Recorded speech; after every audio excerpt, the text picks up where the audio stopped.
Mental. What is back? It's back, ladies and gentlemen. The fly is back.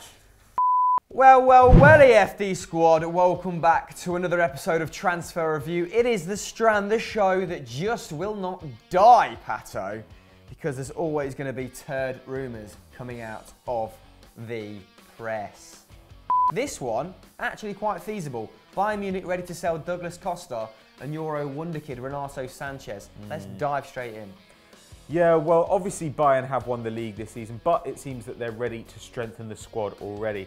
Now, departures are going to be the first thing to be sorted out, and Douglas Costa and Renato Sanchez might be on the chopping block. Now, the two have played a combined 1,954 minutes in the Bundesliga this year. That's not an awful lot. By comparison, Thiago Alcantara has played 2,200 on his own.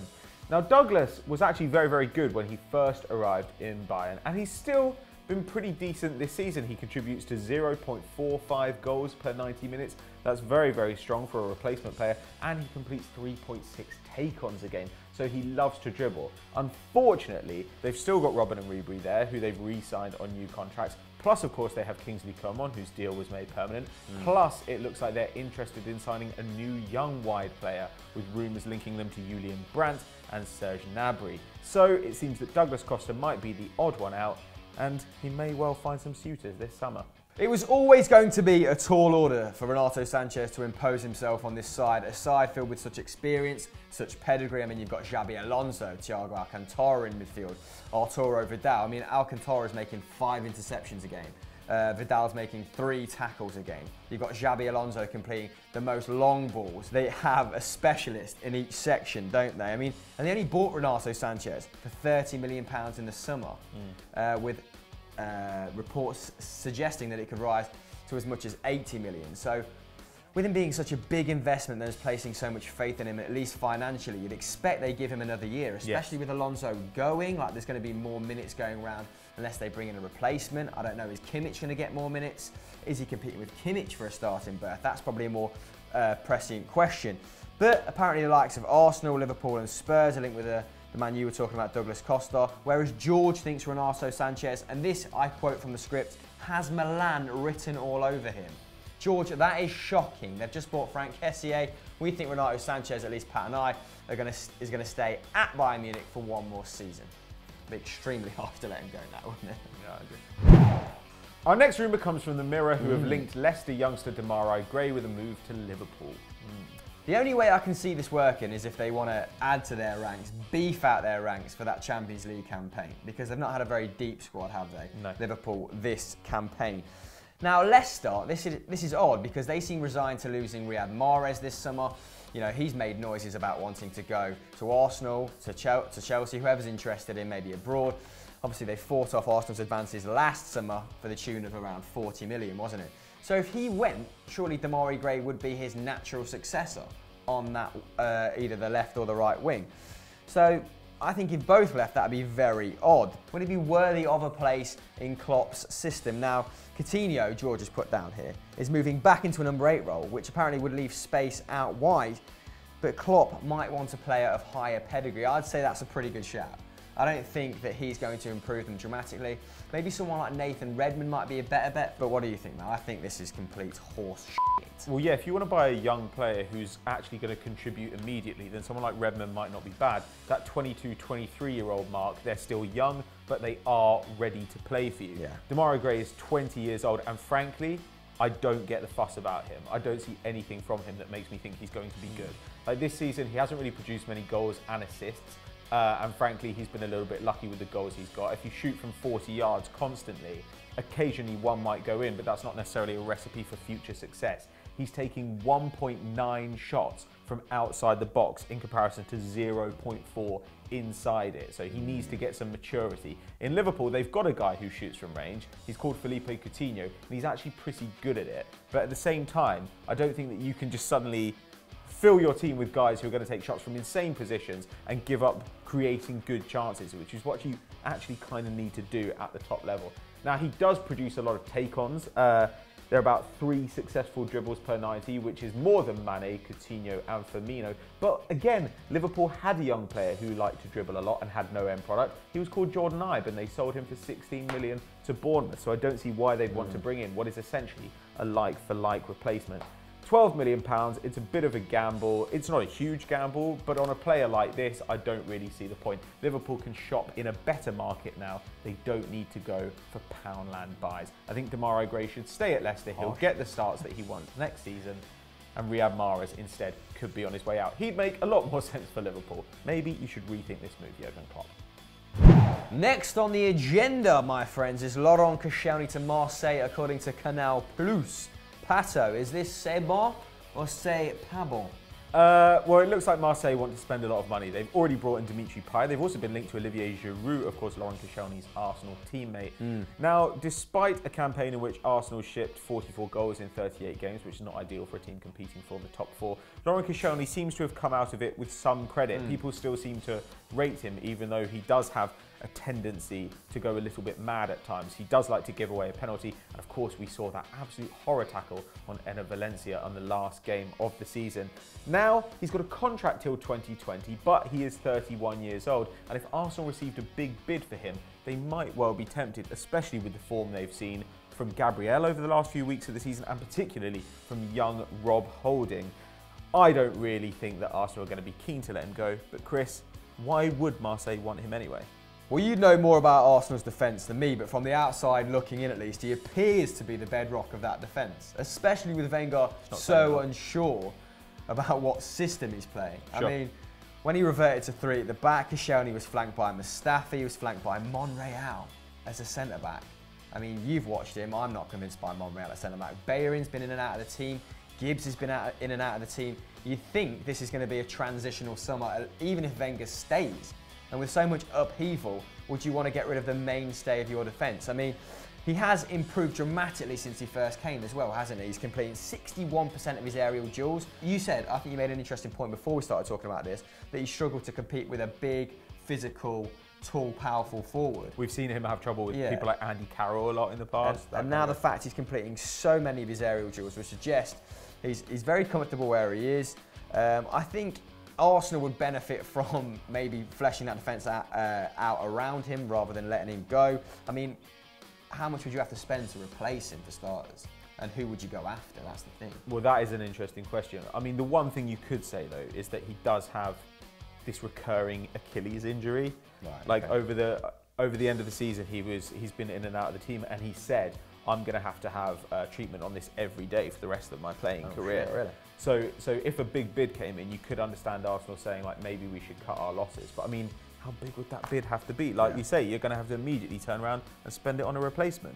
So I mean, it's a little bit of a dodgy one. Yeah. I don't really see it happening unless absolutely crazy money is involved. But what do you guys think?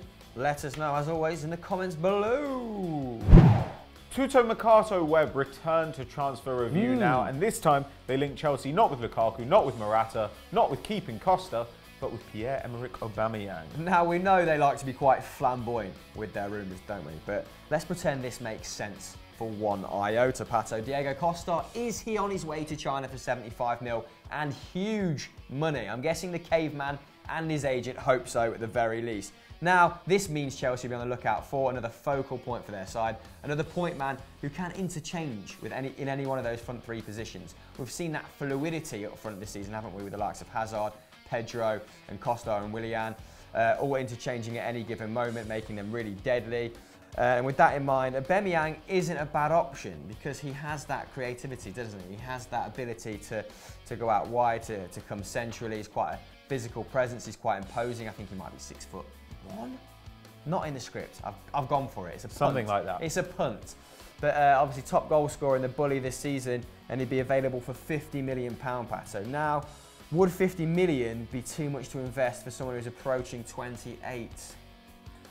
It is a lot of money, though. £50 million for a striker with Aubameyang's record doesn't seem that ridiculous to me, especially if, as you say, you get 75 mil for Diego Costa. Now, Aubameyang's got a very good injury record.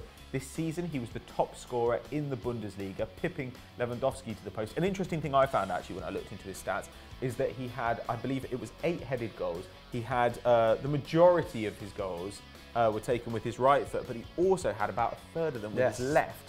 So he is ambidextrous, which is quite useful. And as you said, being able to play the wide positions as well as centre forward, he can play on the wing as well. Having a polyvalent player in that sense is going to be a very useful thing for Antonio Conte, especially as we're assuming he's going to stick to this 3-4-3 formation. But that's not necessarily the case. I don't think he's wedded to any one formation, and he'll be willing to switch it up depending on who he buys in the summer and how those players' form is going into the season. Now, the interesting thing as well for Aubameyang is that he takes 3.3 shots in the box per game. Of course, a shot taken in the box with a foot rather than a head is obviously going to be a high quality chance. He took more of them in the Bundesliga than any other player, and he takes more than Lukaku and Morata, so you could see him making sense from that point of view as well. As Chris said, he is over 6'1". He's not incredibly good in the air when he's up against a centre-back, but as I pointed out, he can finish with his head as well. The question is whether his hold-up play can stand up to Diego Costa's, but if he's available this summer, and according to Hans-Joachim Watzke, the Dortmund CEO, he might be, then this could make a lot of sense. He's immediately come in, and Chelsea could aim to retain the title. Do you think this would make sense? Do you think he'll leave Dortmund? And if he does, do you think he'd be interested in a move to Chelsea? Let us know what you think in the comments. This week's transfer shocker is Neymar to Manchester. Doesn't stipulate what club, and that is coming from the Express. Yeah, I think they said that both Manchester clubs are interested in him because, of course, vague. Why wouldn't they be? But this is all based on a throwaway comment from Neymar's dad, who said, I think Neymar should try his hand at the Premier League. I think he'd be good. He cannot keep his mouth shut. Not content with the 40 mil or whatever he got for Neymar going to Barcelona. He obviously has his eye on a new house or a new car, and so he's appeared in the papers saying that he reckons that Neymar should move on, despite the fact that he's got a very lucrative contract and a starting spot at one of the best teams in world football, playing alongside the greatest player of all time. Now, according to the Express, they reckon Mourinho would pay £100 million for Neymar, which I tell you what, if you can get Neymar for 100 million quid, you should absolutely go ahead and do it. But somehow, I don't think this is going to happen, Chris. I mean, if a club's going to spend 100 mil plus, it's probably going to be Manchester United, isn't it? We were talking to Ted Knutson on Continental Club, and he told us that United's commercial intake is 100 mil more than their closest competitor. That means, effectively, they could buy a Pogba every season, and it means jack shit to them. So if someone was going to buy Neymar, probably the free-spending Manchester United. You know, just 2 or 3 more tractor deals, crisp deals, wine deals. Get Rooney in another f***ing advert, for crying out loud. But I mean, who wouldn't want Neymar? He averages 0.8 goals a game. He averages 6 take-ons.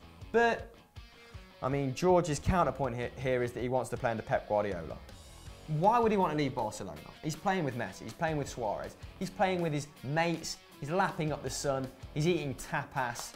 He does not want to come to England, albeit, you know, probably on some stupid wages. True. And, you know, the one stuff his face on fish and chips. The one possible claim, though, is that they said there was a chance that Unzue, you know, who obviously is Luis Enrique's assistant manager, could take over afterwards. And apparently Neymar didn't want that to happen, which I could understand. If you're at a top club, then you don't want to piss away the best years of your career with a terrible manager coming in. And if Barcelona carry on making signings like they did last summer with Andre Gomes, who's dreadful, Luca Digne, who's terrible, then you kind of think, well, I'm not going to win the league. I'm not going to win the Champions League in the next couple of years. So what is the point? Maybe I'll go somewhere else which actually has an interesting project and be a legend rather than second fiddle to Leo Messi. Nonetheless, this is absolute bollocks. He's right. You know who doesn't? Though, isn't he? Well, you know who doesn't have like who doesn't have an inside line to Neymar's camp? The Express. This is absolute bollocks. There's no way this happens. No way. Saying that. So there we have it. Another episode of Transfer Review. We've run out of bullshit. Have we missed anything out? Let us know in the comments below. As always, Pato, beautiful people. What should I do next? Let them know. Stay here on EFD and check out yesterday's Euro Roundup. Check out Stat Wars. Check out Football Mundial, and of course check out the continental clubs we've had with Guillem Balaguer, Spanish football expert, and Ted Knutson, transfer guru, if you want to know a little bit more about the inner workings of clubs. I'm off to swat me a fly.